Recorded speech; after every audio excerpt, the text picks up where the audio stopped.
Pourquoi l'abeille est-elle couverte de poils? Grâce aux soies qui la recouvrent, l'abeille dirige son vol, se réchauffe, se lance dans sa fameuse danse, ou pactise avec les fleurs.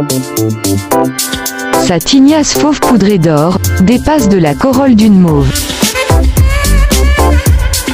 Pourquoi tant de poils sur sa tête, ses pattes, son abdomen? L'entomologiste Christophe Prat propose une explication. Si elles sont si velues, c'est probablement parce qu'elles sont apparues dans des zones désertiques.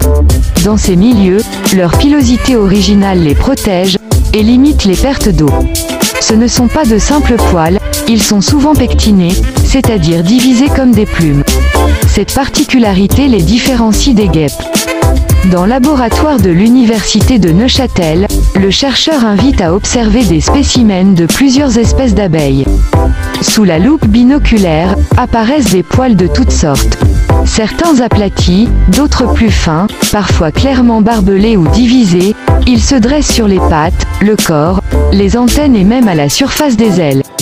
Désignant une espèce pourvue d'une couverture claire et cotonneuse, le biologiste ose une comparaison. Vous ne trouvez pas qu'elle ressemble à un gros nounours?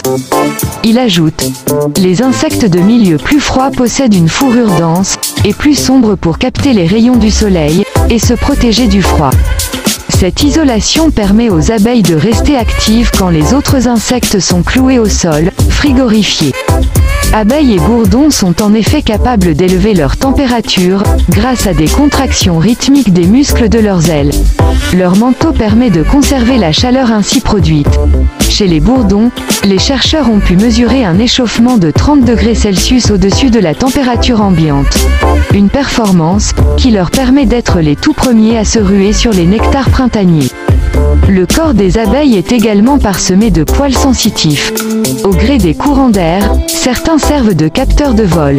Chez l'abeille domestique, on a mis en évidence des poils signalant l'orientation du haut et du bas.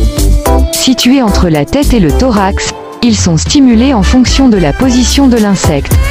Cette perception est essentielle pour se livrer à la chorégraphie complexe de la danse des abeilles. Lorsqu'une abeille visite une fleur, le pollen libéré par les étamines saupoudre ses poils. Une fois sa toison bien chargée, l'animal se brosse de pied en cap avec ses 3 paires de pattes. Les gestes sont effectués avec une extrême rapidité, souvent en vol. Dans le cas des abeilles domestiques et des bourdons, la récolte est transférée sur les 2 pattes arrière, dans des structures appelées corbeilles. Ce sont des zones lisses, bordées de longs cils. Un poil robuste dressé au centre permet d'ancrer la boulette jaune. Chez les autres abeilles, ce sont des touffes de poils spécialisées qui assurent le stockage sur les pattes ou sous le ventre. On parle alors de brosse collectrice, souligne le chercheur suisse.